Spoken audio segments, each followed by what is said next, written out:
Agora, uma situação delicada em relação ao coronavírus: o número de casos confirmados da doença no Amazonas subiu para 636, com 23 mortes. E com 55% dos respiradores já utilizados nas UTIs do estado, o governo local já trabalha com a possibilidade do sistema de saúde colapsar.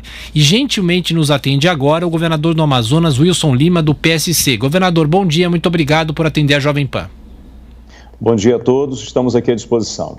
Governador, inclusive ontem o senhor deu uma determinação para que o Estado corte mais gastos e todo o esforço do orçamento concentrado para a área da saúde. Qual é a real dimensão, o que o Estado vive agora com o coronavírus, situação dos hospitais, qual que é a situação nesse momento, governador?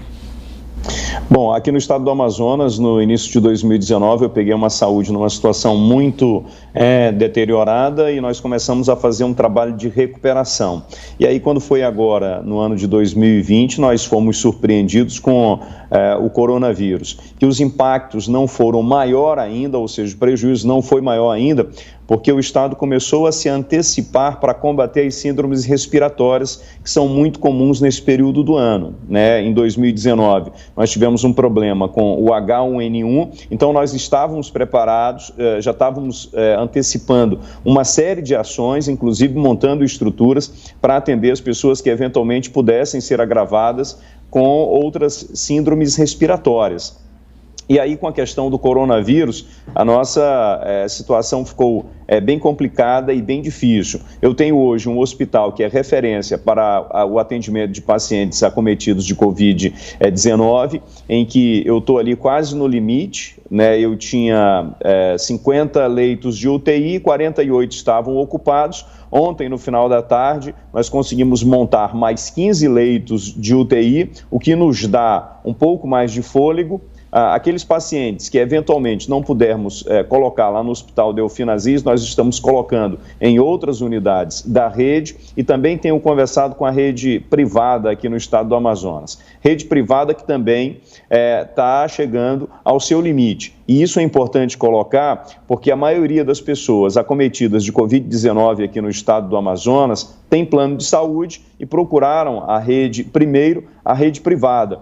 E agora, posteriormente, que a gente começou a sentir esse impacto na rede pública, né? Nós temos aqui uma posição estratégica de proximidade com os Estados Unidos, com voos diários para Miami, para Orlando, com voos diários também para o Panamá. Nós temos muitas indústrias aqui no polo industrial da China, Japão, Coreia, que isso pode ter facilitado a vinda aqui do vírus para o estado do Amazonas. Ele tem crescido de forma exponencial. Nós temos 636 casos notificados, mas essa quantidade pode ser bem maior, porque tem aquelas pessoas que não apresentam sintomas, tem aquelas pessoas que não procuram as unidades e também, naturalmente, nem o Estado tem condições de fazer testagem em todo mundo que apresenta sintomas, devido à grande procura que há pelos insumos. Nós estamos numa guerra muito grande para conseguir respiradores, que é o principal equipamento para montar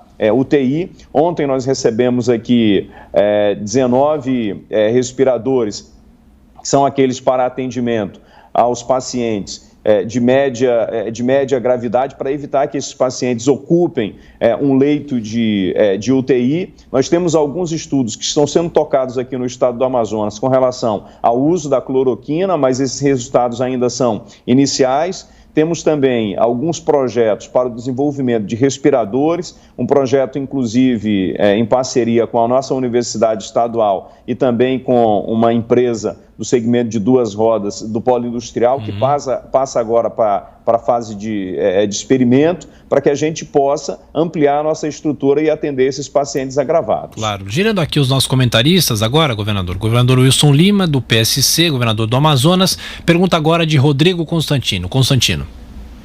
Bom dia, governador. Sem dúvida, uma situação que coloca um desafio enorme. Eu queria saber como é que está a relação do Estado com o governo federal, o que está sendo feito em termos de ajuda por parte do governo federal, se está sendo satisfatório ou não a postura do governo. Queria a sua opinião e seu relato sobre isso. Oi, Rodrigo, bom dia. É importante ressaltar que nesse momento há dificuldades para todo mundo, né? E naturalmente que há uma disputa muito grande pela atenção do governo federal, sobretudo na liberação de equipamentos. Nós recebemos aqui 15 respiradores do governo federal, nós recebemos 9.600 testes rápidos, recebemos também 11 mil comprimidos de cloroquina e estamos recebendo ainda alguma outra ajuda financeira, como a desvinculação de receitas, prorrogação da dívida do Estado com a União, mas isso ainda é muito pequeno diante do problema que nós temos. Eu acabei de conversar com a assessoria do ministro Ramos, para que a gente possa viabilizar a compra de respiradores junto às empresas nacionais. As empresas nacionais assumiram um compromisso com o governo federal de que toda a produção seja fornecida com autorização do Ministério da Saúde. E nós estamos pleiteando a autorização do Ministério da Saúde para que a gente possa fazer a compra desses respiradores de empresas que funcionam aqui no Brasil. Agora a pergunta de José Maria Trindade, que está em Brasília. Zé Maria. Olha, governador, nós desconfiamos, eu desconfio de um remédio só, único para o mundo inteiro, né? Para Nova York, São Paulo, Medina, o interior do Amazonas, e fica muito esquisito esse tipo de posicionamento. Aqui no Distrito Federal, o governador, que é uma espécie de prefeitão, né, do Distrito Federal, ele adota um critério parecido ali com Singapura, que ele encontra ali uma relação, uma igualdade de condições. Eu queria perguntar ao senhor qual é a base de dados, qual é a informação que o senhor toma para as decisões no Amazonas, e se o senhor adota o mesmo critério para Manaus e para uma aldeia indígena, por exemplo, no interior do estado. Aqui cada caso tem que ser avaliado, né? Todos os protocolos, todas as decisões que nós estamos tomando aqui no estado do Amazonas são baseadas nas orientações da Organização Mundial da Saúde e também do Ministério da Saúde.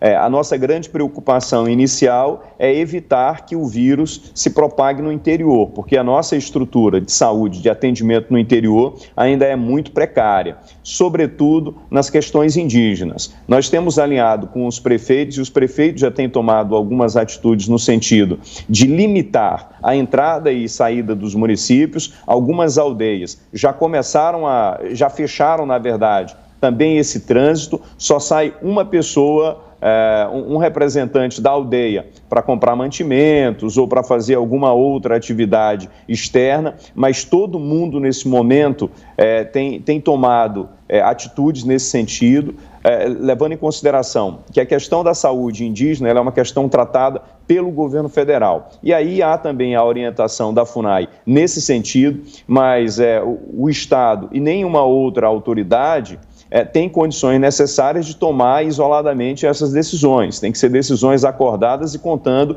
com o apoio de todos esses entes. Aqui nós temos tido o apoio dos prefeitos do interior, que têm entendido a necessidade de limitar o trânsito das pessoas, sobretudo pelos rios, que são as nossas estradas, e o isolamento social ainda tem sido o caminho mais seguro para que a gente possa quebrar essa corrente de transmissão do vírus. Governador, o nosso tempo infelizmente está esgotado, mas eu preciso fazer uma pergunta para o senhor em relação à Zona Franca de Manaus. A Zona Franca está totalmente parada? Existe algum plano emergencial para a região? Peço para o senhor ser breve, por gentileza. Parte da nossa indústria aqui está parada, as maiores empresas do setor de duas rodas pararam, empresas também da fabricação de celulares, televisores, maquininhas de cartão de crédito, a maioria da indústria aqui parou. Nós temos conversado com o comércio e também com a indústria para entender como é que a gente pode caminhar em relação a questão da tributação, a questão da suspensão que a gente já fez de multas a essas empresas, de negativação a essas empresas, para o pequeno e microempreendedor. Já disponibilizamos 40 milhões de reais através da FIAM. Para o setor primário, já disponibilizamos 20 milhões e estamos caminhando agora com uma parceria com o Banco da Amazônia para disponibilizar mais recursos para a pequena, média e a grande empresa. Mas nós estamos estamos esperando também um posicionamento mais contundente do governo federal, porque o governo federal tem 68% dos tributos sob sua responsabilidade. Então, as decisões que nós vamos tomar aqui dependem muito dessas decisões que serão tomadas pelo governo federal.